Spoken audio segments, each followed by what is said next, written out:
तो सबसे पहले तो ये जो उपनिषदों का ज्ञान है, वो एक समता में जो रहने वाले लोग हैं, जो लोग अध्यात्म पथ पर अपनी जर्नी शुरू कर चुके हैं ना, उन्हीं लोगों के लिए है।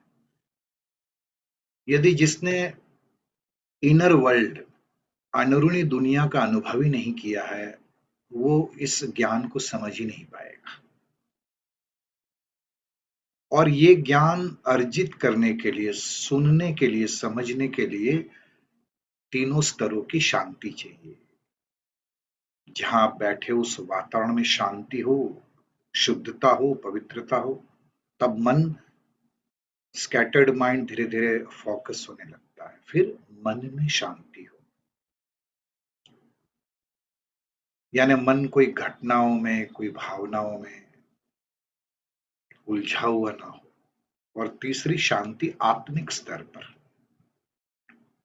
कई बार एक अजीब सी बेचैनी, सब कुछ ठीक है फिर भी बेचैनी हमें ग्रिप कर लेती है। तो सोल की रेस्टलेसनेस या उसकी भी अशांति यदि है, तो आप इस ज्ञान को समझ नहीं पाओगे। तो अभी तक सारे ये 6 दिनों की यात्रा में गुरुजी ने एक बात पर जोर दिया है कि ये समग्र सृष्टि एक ही चेतना से बनी है। कई सारे अलग अलग एग्जाम्पल्स और ज्ञान की बातें और एंगल्स गुरुजी ने जोड़े। सब में एक को देखो और एक में सबको देखो, यही आत्मज्ञान है। एक ही एग्जाम्पल काफी है जो कल गुरुजी ने दिया था। मैं रिपीट कर रहा हूं, जैसे हम मूवी देखने जाते हैं तो हमें वो वाइट स्क्रीन के ऊपर बहुत सारे अलग अलग किरदार या कैरेक्टर्स दिखते हैं, हीरो के रूप में, विलन के रूप में, हीरोइन के रूप में, सपोर्टिंग रोल प्ले करने वाले, अलग अलग बहुत सारे रोल्स प्ले करने वाले कैरेक्टर्स दिखते हैं। लेकिन वो कैरेक्टर्स का जो अस्तित्व है, एग्जिस्टेंस है, वो जो प्रोजेक्टर के अंदर एक रील चल रही है, फिल्म के ऊपर वो सारे किरदार अंकित है, इम्प्रिंट है। और उसके पीछे एक लैंप होता है, वो लैंप के प्रकाश से वो रील के, फिल्म के जो किरदार हैं, वो स्क्रीन के ऊपर प्रोजेक्ट होते हैं। करेक्ट? जिस क्षण वो लैंप ऑफ हो गया, वो सारे किरदार भी उसी क्षण विलुप्त हो जाएंगे, वो रहेंगे ही नहीं। उनका अस्तित्व कैसे रहेगा? वापस जो व्हाइट स्क्रीन पहले था वही दिखेगा। तो इसी तरह इस सृष्टि में जो अलग अलग जीव हैं, जितने भी, मनुष्य नहीं, प्राणी, जीव जंतु, पक्षी, इवन जहां पर भी इस सृष्टि में सब कुछ चेतन ही चेतन, ये सारी सृष्टि वो एक लैंप, जिसको मैं चेतना कहता हूं, उसी की अभिव्यक्ति है। वो चेतना नहीं होगी ना, तो ये किसी का अस्तित्व रहेगा नहीं। तो कल इसी पर गुरुजी ने जोर दिया था। जितना आप सूक्ष्मता में जाते हो ना, तो पता चलेगा कि हम सभी लोग एक दूसरे के साथ कनेक्टेड हैं। जब बाहरी जगत में अपनी जिम्मेदारियां निभाते हो तो वहां व्यवहारिक ज्ञान काम आता है। तो कल एक एग्जाम्पल दिया था कि भाई आप सेब खरीदने जाते हो,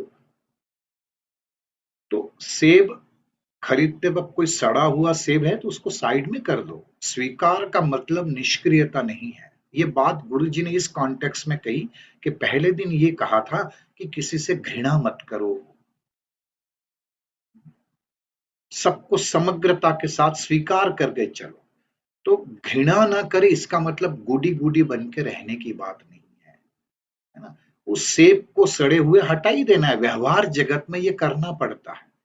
कल एक व्यक्ति ने जब प्रश्न पूछा कि भाई एक व्यक्ति मेरी खूब ऊर्जा खींचता है, उसकी प्रेजेंस में मुझे अच्छा फील नहीं होता है गुरुदेव, लेकिन आप कहते हो स्वीकार करे या घृणा ना करे। चलो घृणा ना करूं, लेकिन मैं उस व्यक्ति की प्रेजेंस में कंफर्टेबल महसूस नहीं करती हूँ। तो गुरुजी ने उस महिला को ये कहा, it's okay, avoid that person.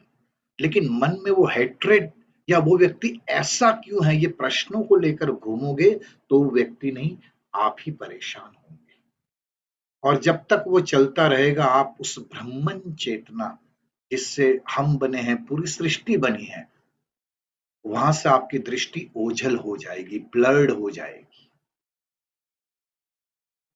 तो इसलिए कई बार गुरुजी को आप लोग सुनते हो कि संसार में रहने के लिए युक्ति और शक्ति, और खुद में रहने के लिए भक्ति और मुक्ति। तो कल एक प्रश्न जो मैंने कहा था मैं आज लूंगा। तो एक व्यक्ति ने ऐसा प्रश्न पूछा था कि गुरुजी बुद्धि कैसे काम करती है, वो मेमोरीज जो हम स्टोर करके रखते हैं उसकी हेल्प लेके इंटेलेक्ट काम करती है, बुद्धि काम करती है? तो गुरुजी ने कहा ये बुद्धि का जो कार्य है ना वो विशिष्ट है, यूनिक है।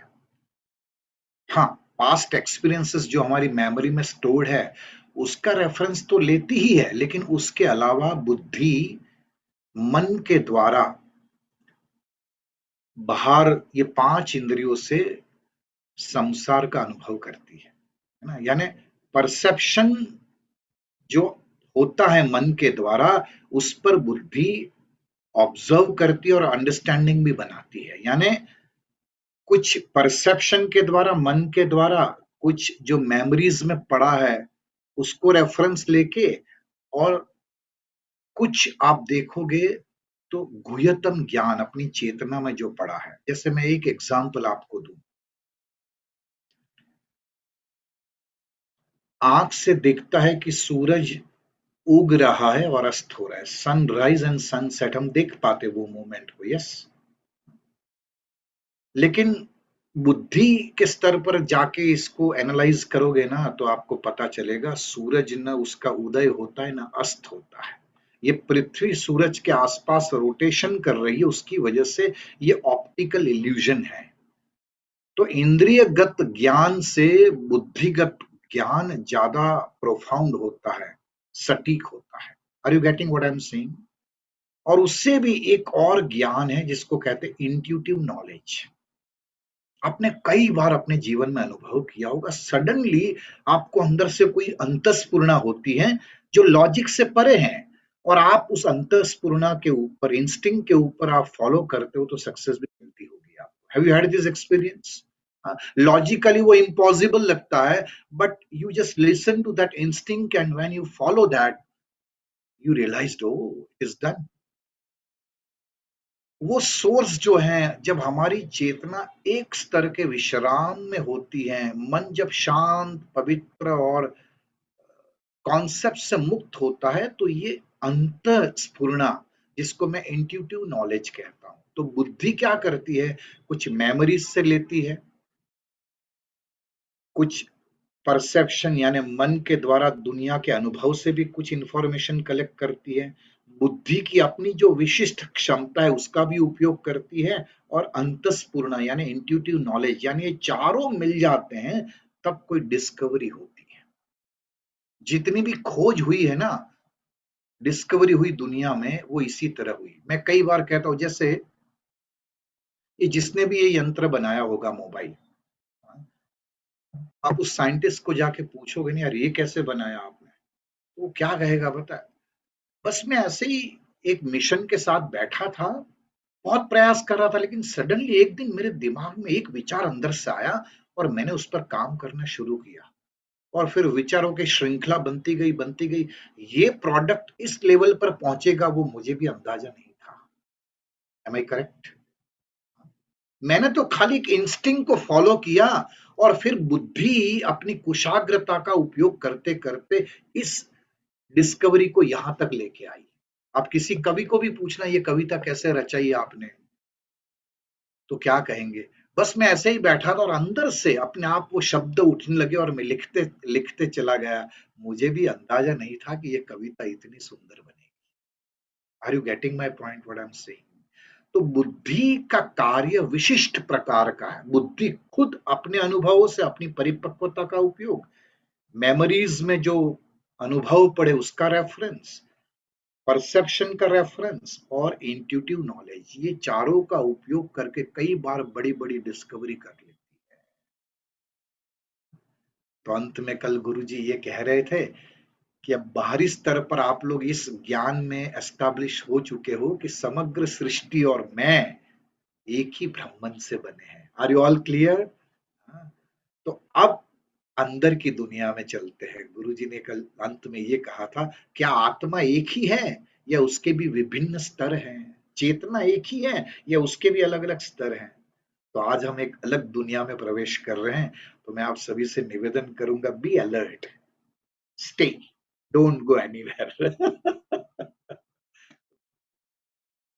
तो एक तरफ तो हमने ये समझा और कई बार अनुभव भी किया है साधना और ध्यान में कि पूरी ये जो सृष्टि है वो ब्रह्मन से ही बनी है, उसी की अभिव्यक्ति है और मैं भी ब्रह्मन हूँ। और कल गुरुजी ने इनर वर्ल्ड और आउटर वर्ल्ड, तो आउटर वर्ल्ड में व्यावहारिक जगत है जहां हमें अलग अलग पात्र निभाने होते हैं। तो आज गुरुजी ने बड़ा एक सुंदर एग्जाम्पल दिया व्यावहारिक जगत का कि आप जिस रूम में बैठे हो वहां लकड़ी की बहुत सारी चीज होगी, वुडन की, कुर्सी होगी, टेबल होगा, है ना, दरवाजा भी होगा, खिड़की भी होगी, राइट।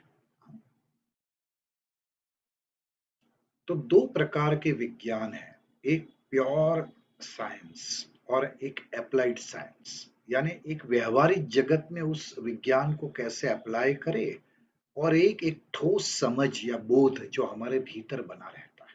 तो ये एक ही एग्जाम्पल काफी है।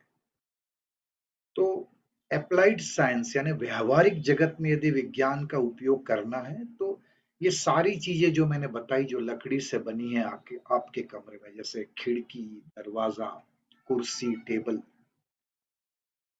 ये सब, इसका उपयोग अलग अलग है।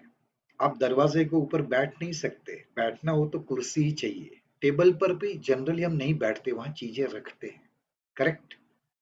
खिड़क खिड़की का उपयोग अलग ढंग से करते हैं। लेकिन दूसरे स्तर की सच्चाई क्या है, ये सारी चीजें वुडन से ही बनी हुई है।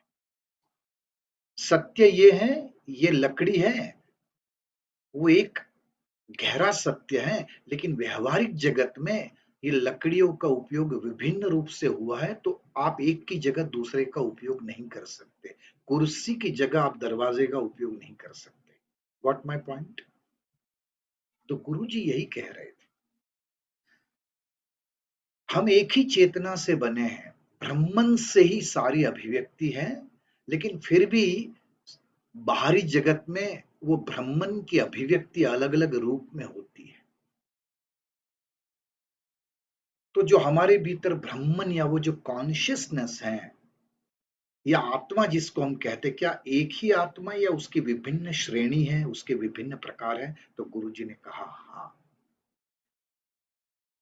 वो चेतना जिसको हम जीव कह ले, जीवात्मा कह ले, परमात्मा कह ले, कोई भी नाम दे दे, उस जीव की अभिव्यक्ति या उस ब्रह्मन के कई सारे प्रकार हैं, अभिव्यक्ति है, अलग अलग डिग्रीज, अलग अलग अंश पर उस चेतना की अभिव्यक्ति होती।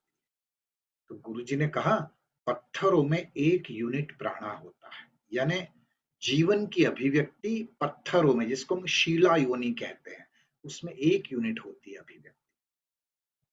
बोले क्या आपको पता है, पत्थरों की दुनिया में भी मेल स्टोन भी आते हैं और फीमेल स्टोन भी आते हैं।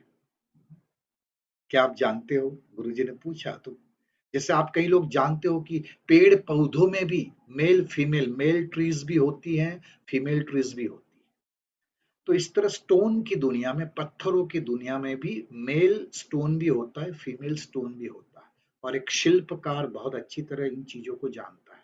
इसलिए जब कोई मंदिर में मूर्ति बनानी हो, यदि देवी की मूर्ति बनानी हो तो वो फीमेल स्टोन से ही कार्व करेगा, उसको कार्विंग करेगा। और कोई देवता का स्वरूप बनाना हो तो मेल स्टोन। और बोले ये नॉलेज केवल इंडिया में नहीं, आप नेटिव अमेरिकन या अर्जेंटीना में भी लोगों को ये नॉलेज है कि पत्थरों में भी मेल स्टोन और फीमेल स्टोन होते हैं, यानी हम पत्थर को भी जीवंत मानते हैं। वहां जीवन की अभिव्यक्ति एक अंश है, वन यूनिट ऑफ प्राणा। और वहीं पर जल तत्व में यही चेतना की अभिव्यक्ति दो यूनिट्स, टू यूनिट्स ऑफ प्राणा इन जल तत्व। आप देखो शीला योनि पत्थर में मूवमेंट नहीं दिखती, भूकंप आता है तभी मूवमेंट दिखती है, लेकिन जल में मूवमेंट दिखती है, ऑब्वियस है, करेक्ट। उसमें अभिव्यक्ति थोड़ी ज्यादा है, इसलिए कहते हैं 2 यूनिट्स ऑफ प्राणा इन वाटर एलिमेंट। और वहीं पर अग्नि में इसी लाइफ या कॉन्शियसनेस की अभिव्यक्ति 3 यूनिट्स ऑफ प्राणा है, और उससे भी ज्यादा अभिव्यक्ति आप देखोगे एयर एलिमेंट यानी वायु में है। बहुत सारे जीव वायु में पनपते हैं, और उससे भी ज्यादा जीवन की अभिव्यक्ति या चेतना की अभिव्यक्ति आकाश तत्व में है, ईथर एलिमेंट में।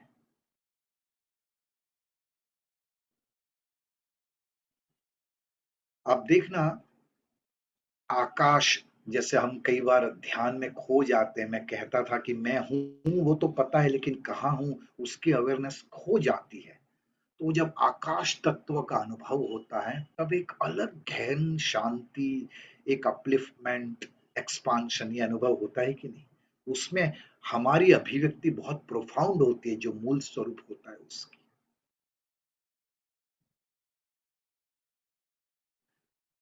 एयर एलिमेंट, कई बार आप सफोकेटिव माहौल में हो, आप जैसे ही खुली हवा में जाते हो, आप में वो चेतना और जीवंत बनती है। Have you heard this experience? और वहीं पर आप देखो यज्ञ होते हैं, जब अग्नि प्रज्वलित एक शुद्ध भाव से की जाती है अग्नि प्रज्वलित, तो यज्ञ में बैठने से भी ऊर्जा चढ़ती है, वो चेतना की अभिव्यक्ति होती है। और कई बार गुरु जी कहते हैं जब बहुत सारी इमोशंस से आप डिस्टर्ब हो, तो थोड़ी देर बहते पानी के सामने बैठ जाओ। वो बहते पानी को एक टक, एक नजर से देखते रहो, धीरे धीरे वो बहते पानी के साथ कब वो इम्प्योर इमोशंस बह जाएगी पता भी नहीं चलेगा।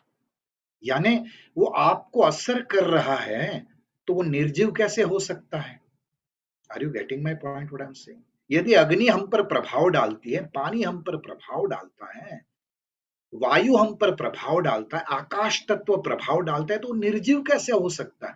हमें लगता है वो नॉन लिविंग ऑब्जेक्ट है, क्योंकि उसकी अभिव्यक्ति हमारी इतनी पैनी नजर नहीं होती, इसलिए हम देख नहीं पाते। पृथ्वी में तो बिल्कुल वो चलायमान, पृथ्वी की मूवमेंट नहीं दिखाई देती है, लेकिन पृथ्वी में से धान उगता है, ये रियलिटी है। कैसे उगता है?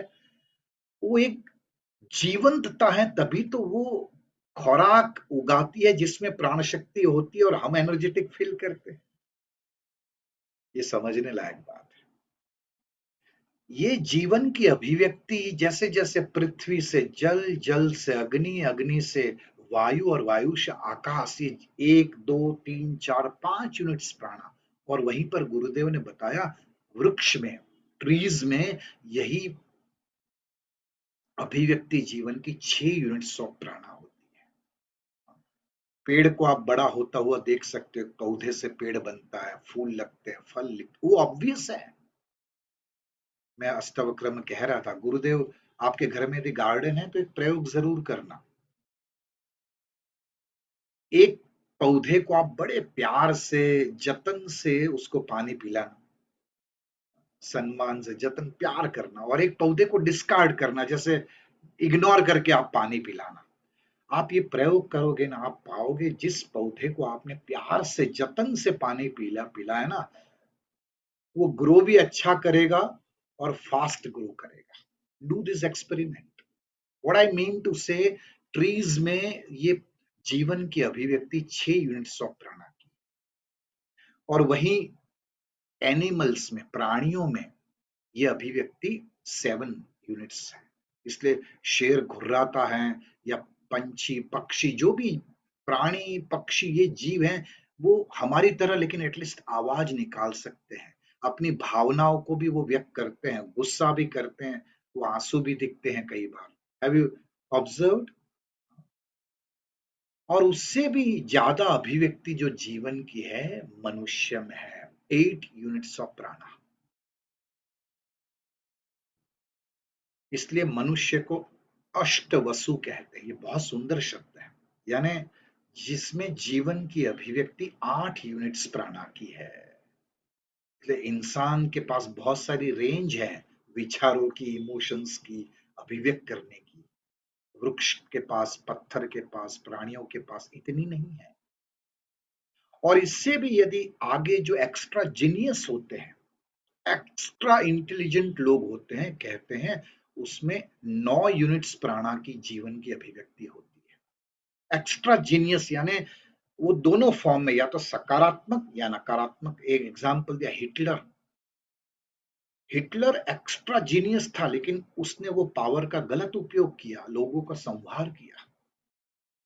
और उसी जगह पर आइंस्टाइन को देख लो, उसने डिस्कवरी कर ली, एक्स्ट्रा जीनियस। आजकल रेफरेंस देते हम जब साइंस की बात करते कि भाई हमारा ब्रेन का उपयोग हम साइंटिस्ट जो आइंस्टाइन हो गया उससे 20% भी करेंगे तो हम एक्स्ट्रा जीनियस बन जाएंगे। हम कई बार बातों में ये कहते हैं कि नहीं, बिकॉज उसने वो 9 यूनिट्स प्राणा की डायरेक्शन पॉजिटिविटी की ओर थी। और जब मनुष्य शरीर छोड़ता है, जब हमारी मृत्यु हो जाती है ना, वो जीवन की अभिव्यक्ति और ज्यादा प्रोमिनेंट हो जाती है। उसमें अभिव्यक्ति 9 से 10 यूनिट्स के बीच होती है, क्योंकि जब वो सोल या चेतना शरीर में होती है तो कई बार शरीर के कारण उसके लिमिटेशंस है।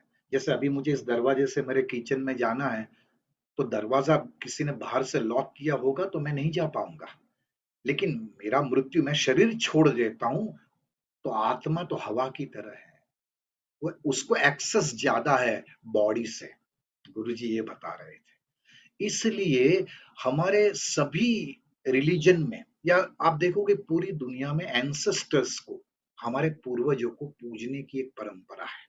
हम ऐसा मानते हैं कि पूर्वज इतने सर्वशक्तिमान होते हैं कि वो हमें आशीर्वाद देके हमारा भला करेंगे, या हम जो भी चाहते हैं वो देंगे,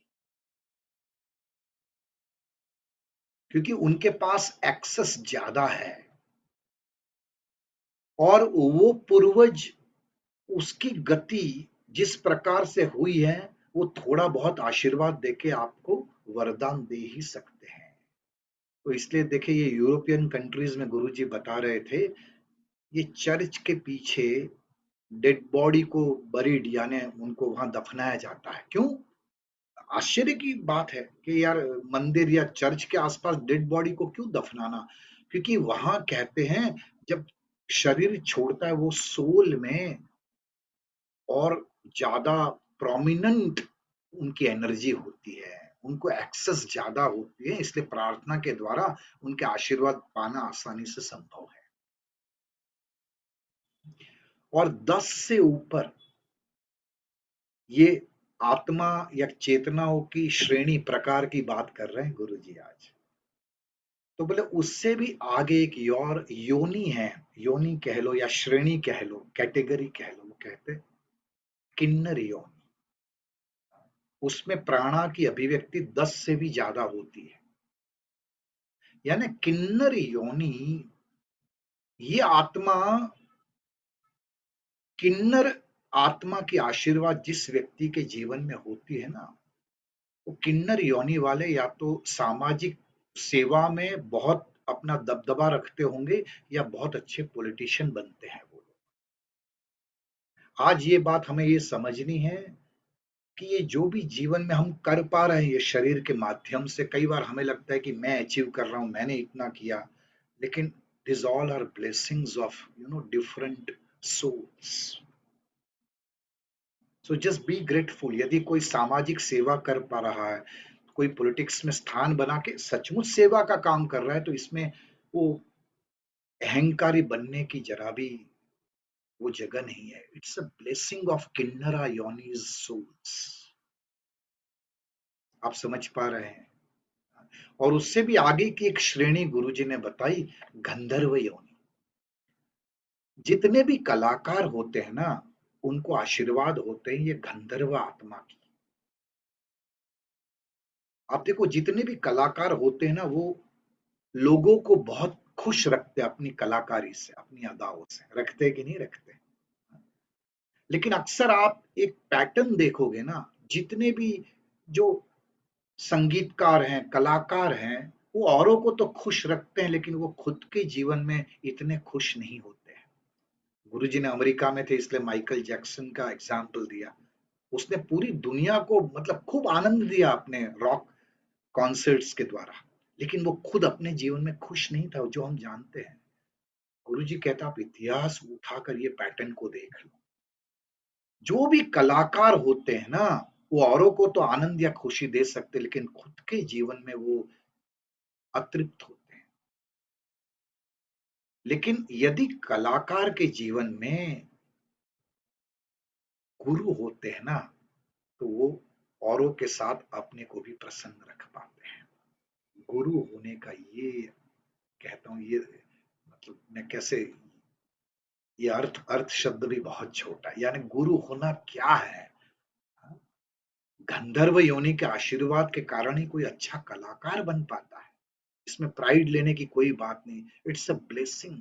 और साथ साथ गुरु मिल गए तो औरों के साथ आप भी, वो कलाकार भी प्रसन्न रहता है।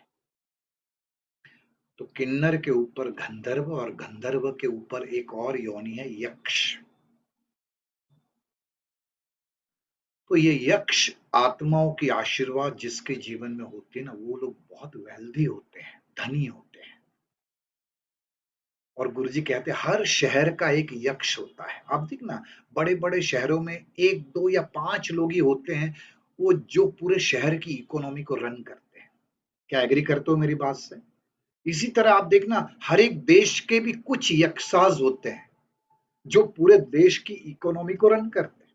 फॉर एग्जाम्पल टाटा बिरला या कह लो, या अदानी या अंबानी, वॉट एवर, कुछ फ्यू हैं, फ्यू यू आप गिने चुने जो देश की इकोनॉमी को रन करते हैं। इसी तरह हर शहर का, हर गांव का, हर कंट्री के यक्ष, उन पर यक्ष आत्माओं का आशीर्वाद है, इसके कारण वो इतने धनी होते हैं। लेकिन यहाँ पर भी गुरुदेव ने एक बात बताई, आप देखना जो बहुत वेल्दी होते हैं ना, अक्सर वो लोग अपनी संतान से खुश नहीं होते। They are not happy with their progeny. या तो उनके व्यवहार के कारण या उनकी कैरियर को लेकर वो चिंतित ही रहते हैं, वो संतान सुख नहीं मिलता है। गुरुजी ने ये शब्द प्रयोग किया। लेकिन यहां पर भी यदि यक्षास के जीवन में कोई सदगुरु है ना, तो फिर वो अपने संतान से भी सुख पाने लगते हैं। यदि एक संतान सुख देता भी है तो 3 पीढ़ी में एक जनरेशन ऐसी आएगी कि जो उन्होंने एम्पायर खड़ा किया है, वो पीढ़ी आके, वो संतान आके उसको डिमोलिश कर देता है। जो टॉप पर थे, धीरे धीरे धीरे वो डाउन ग्राफ होता चला जाता है। आप में से कई लोगों ने अपने जीवन में चढ़ाव उतार देखे होंगे, आसपास देखे हैं।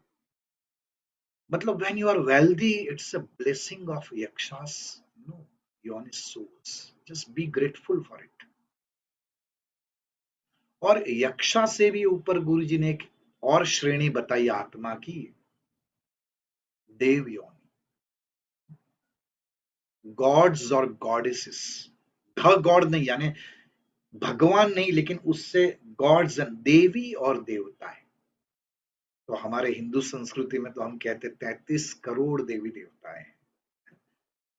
तो मुख्य रूप से 33 टाइप्स के देवी देवता हैं। देवी देवता यानी कि वो आकाश में नहीं बैठे हैं, गुरुदेव ये कह रहे थे, ये हमारे शरीर में ही है। आप देखो ना, ये शरीर की रचना कितना इंटरेस्टिंगली हुई है। आप देखिए, कभी एक ही कोश यहां पर आकर आंख बन गया, यही कोश यहां पर आंख नहीं बना, कान बना। और वही कोश यहां आकर होठ बना, नासिका बना, हृदय बना। यानी वो कोश कितना इंटेलिजेंट होगा कि उसको कहाँ कौन सा फॉर्म या रूप लेना है उसको पता है। वो कहते ये जो इंटेलिजेंस है हमारे भीतर, ये इंटेलिजेंस को ही देवी देवताएं कहते हैं। ये देवी देवताओं का वास अपने भीतर ही है। तो गुरु जी ने आज एक बहुत मिस्टिकल बात की कि वो देवी देवताओं की वो शक्ति, देवत्व को आप भीतर कुछ निश्चित साउंड से इन्वोक कर सकते हो, वो एनर्जी को आप महसूस कर सकते हो। आपने देखा होगा जब नवरात्रि में आप लोग जाते हो बेंगलोर आश्रम, या कई बार गुरुदेव आपके शहर में आते हैं, तो रुद्र पूजा करते करते गुरुजी में जैसे सचमुच वो शिव जी आ जाते हैं, ऐसा भाव आता है। आपने देखा है कई सारे और भी संत महात्माओं के साथ ऐसा होता हुआ आपने देखा होगा। यानी पर्टिकुलर कौन सा वो एनर्जी, देवी देवताओं वाली एनर्जी को आपको जगाना है, उसके लिए भी हमारे वैदिक परंपराओं में एक सिस्टेमेटिक साइंटिफिक अप्रोच से सारी विधियां दी गई है। गुरुजी ने आज ये रहस्य खोला। जैसे एक एग्जाम्पल दे, बोले गुरुजी, बोले मैं बैठा हूं अभी, ये मेरे सामने एक लाइट है, फॉर एग्जाम्पल ये लाइट है, ये व्हाइट लाइट है। अभी इसके आगे मैं येलो फिल्म लगा दूंगा तो मेरा चेहरा कैसा दिखेगा आपको? येलो दिखेगा, है ना? जैसे कई बार डांस परफॉर्मेंस होते हैं तो बहुत सारे ब्लिंकिंग होते हैं अलग अलग, क्योंकि वो फॉइल लगाई हुई होती है। लाइट वाइट ही होता है लेकिन उसको इस तरह एक विशिष्ट आयोजन के लिए विशिष्ट रूप से रिफ्लेक्ट करते हैं। इसी तरह मेरे अंदर कौन सा भाव, कौन से देवी देवता को मुझे प्रोमिनेंट वे में महसूस करना है, इसकी विधियां भी हमारे ट्रेडिशन में, हमारे शास्त्रों में बताई गई। कितनी ऊंची बात है। और ये देवी देवताओं की वजह से ही हम अलग अलग फीलिंग्स अनुभव करते हैं, अलग अलग संवेदनाएं अनुभव करते हैं। और केवल भारत में नहीं, गुरुजी कह रहे थे चाइना में, अर्जेंटीना में, लेटिन अमेरिका, सारे कंट्रीज में आप देखोगे, सारे उनके जो स्क्रिप्चर्स है, उनके जो रिलीजन है, ये एक कॉमन थ्रेड मिलेगा। ये सारी बातें हर रिलीजन, हर कंट्री स्वीकार करता है। और देवी देवताओं से ऊपर की एक योनि है। Let me repeat once again. पृथ्वी, जल, अग्नि, वायु, आकाश, वृक्ष, प्राणी, मनुष्य, एक्स्ट्रा जीनियस, किन्नरा, गंधर्व, यक्षा, देवी देवता। और उससे ऊपर है सिद्धायो, सिद्ध, जो जिसको आप गुरु या सदगुरु कह सकते हैं, सिद्धों की योनि कहते हैं। तो सिद्धास कौन है? जो लोग खुद द गॉड वो अनुभूति कर चुके और वो एकदम तृप्त हैं, गहरे ध्यान में उन्होंने ईश्वरीय चेतना का खुद है लेकिन उसका अनुभव कर लिया है और वो उसी सत्ता में पल पल रहते हैं। तो इसलिए गुरुजी ने कहा, आप देखो कोई भी पूजा करते हो ना, सबसे पहले ओम श्री गुरुभ्यो नमः, पहले गुरु की पूजा करते हो, फिर देवी देवताओं की पूजा करते हो। पहले गुरु को पूछते हो, क्यों? क्योंकि वो देवी देवताओं से भी ऊपर है। देवी, मैं एक इंटरेस्टिंग बात करने जा रहा हूं, चौंकाने वाली। देवी देवताओं को भी मोक्ष चाहिए ना, तो उनको भी सिद्धों के पास यानी गुरु के पास जाना पड़ता है। इसलिए देवी देवताएं हमेशा जो सिद्ध होते हैं ना, उनकी सेवा में रहते हैं। आपको क्या चाहिए, मैं उपलब्ध हूं आपको वो देने के लिए। लेकिन हमेशा सिद्धा योनि वाले ये कहते हैं, thank you very much but I am satisfied, thank you for your service, ऐसा कह के उनका सम्मान रखते हुए उनको ना कहते हैं। अब आपके मन में एक विचार, एक लॉजिक उठ सकता है, ये भगवान एक हैं और यहाँ पर आप कह रहे हो गॉड और गॉडेसेस के इतने फॉर्म्स है, ऐसा क्यों? तो गुरु जी कह रहे हैं, जिस भगवान को इतना वैविध्य पसंद है, पेड़ों में भी कितना वैविध्य है, सब्जियों में भी इतना वैविध्य है, फूलों में भी इतना वैविध्य है। अरे बाहर जाके ग्रीन शेड देखोगे पौधे या पेड़ के ऊपर, आपके बालकनी से, तो जितने पेड़ है सबके ग्रीन शेड्स अलग दिखते हैं, उसमें भी इतनी सारी वेराइटीज है। 7.5 अरब खोपड़िया है, सबके विचार, सबकी नापसंद पसंद अलग अलग है। यहाँ पर 150 बैठी है खोपड़िया मेरे समेत। तो जिनका स्वभाव ही है वैविध्यता, जिनको वैराइटीज पसंद है, तो वो अपने आप को एक रूप में कैसे बांध सकता है, कैसे रख सकता है? इसलिए उन्होंने अपने आप को भी देवी देवताओं के फॉर्म्स में अलग अलग रूप में रखा है। जिस रूप में भी आप भज लो, बस भजो या एडोर करो, वो महत्व का है। गुरुजी ने प्रिज्म का एक एग्जाम्पल दिया। एक ही लाइट है, भगवान एक ही है, लेकिन एक लाइट, व्हाइट लाइट जब प्रिज्म के अंदर से पसार होती है ना, तो 7 रंग दिखते हैं ना। और वो 7 मुख्य रंग के भी परम्यूटेशन कॉम्बिनेशंस बनाते हो तो हजारों लाखों शेड्स अलग अलग रंग दिखते हैं जो हम अनुभव करते हैं रोजमर्रा के जीवन में। आपको मैंने अभी, मेरी बिटिया की शादी थी तो मैंने पेंट करवाया, तो ये आज ही मैं जब मेरा ड्रॉयर में थोड़ा साफ सुफ कर रहा, सफाई कर रहा था, वो शेड कार्ड निकला, तो इसमें इतने वेराइटीज ऑफ यानी एक व्हाइट कलर प्रिज्म में जाकर 7 मुख्य रंग और उसके कॉम्बिनेशन परम्यूटेशन और हजारों कलर बन सकते हैं। इसी तरह भगवान एक ही है, लेकिन वो अपने आप को अलग अलग हजारों रंग में अभिव्यक्त करता है। तो सिद्धों की योनि की बात कर रहे थे कि गुरु को इसलिए पूजा जाता है क्योंकि वो सिद्धों की श्रेणी में आते हैं। सिद्धास, गुरु, सतगुरु। तो जीवन में हम किसी भी स्तर पर है ना, चाहे हम धनी हैं, एक अच्छे कलाकार हैं, ऑरेटर हैं, हम अच्छे सामाजिक कार्यकर्ता हैं, अच्छे पति या पत्नी, जो भी हम अपने धर्म निभा रहे हैं अलग अलग स्तर पर, तो इसका कभी घमंड नहीं करना। It's a blessing.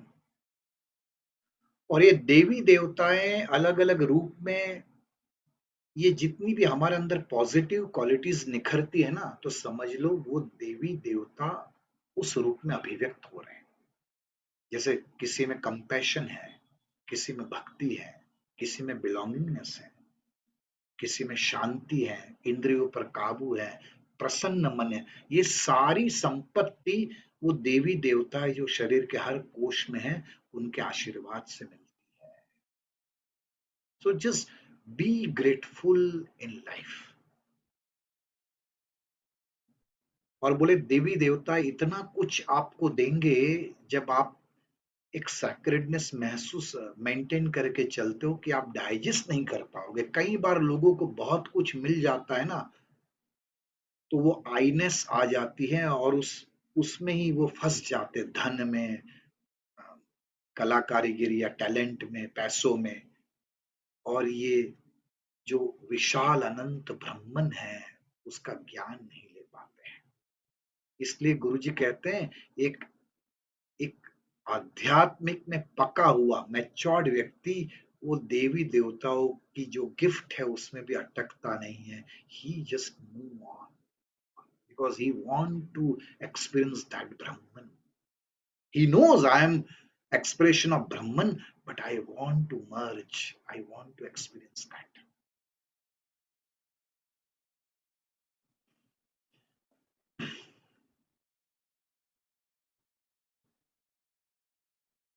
बस वही बात थी। सभी देवतागण सदगुरु की सहायता के लिए आकर उनसे पूछते हैं, हम आपके लिए क्या कर सकते हैं। क्योंकि सिद्धों की या सदगुरु की अपनी कोई इच्छा नहीं होती है, और वह ब्रह्म ज्ञानी होते हैं, परंतु वह इस ज्ञान का प्रदर्शन कभी नहीं करते। जो सदगुरु होते हैं वो बोर्ड लगा के या मुख से कभी स्टेटमेंट नहीं देते, उनकी उपस्थिति मात्र से ही वो होने लगता है, ज्ञान उपजता है या अनुभव में आता है। तो एक भजन गा के समाप्ति करते हैं। गुरुदेव बोलो, गुरुदेव बोलो, गुरु नाम गाओ, गुरु नाम गाओ। गुरुदेव बोलो, गुरुदेव बोलो, गुरु नाम गाओ, गुरु नाम गाओ। गुरु संगति जीवन सहारे, गुरु संगति जीवन सहारे। परमानंद के खोलते हैं द्वारे, परमानंद के खोलते हैं द्वारे। गुरुदेव बोलो, गुरु नाम गाओ, गुरुदेव बोलो, गुरु नाम गाओ। प्रेम से बोलो, भाव से बोलो, श्रद्धा से बोलो, भक्ति से बोलो। गुरुदेव बोलो, गुरुदेव बोलो। नाम गाओ, गुरु नाम गाओ। आ, आ, आ, आ, गुरुदेव मालिक ईश्वर प्रापक, गुरुदेव मालिक ईश्वर प्रापक, आनंददायक द्वंद्व निवारक, आनंददायक द्वंद्व निवारक। गुरुदेव बोलो, गुरुदेव बोलो, गुरु नाम गाओ, गुरु नाम गाओ।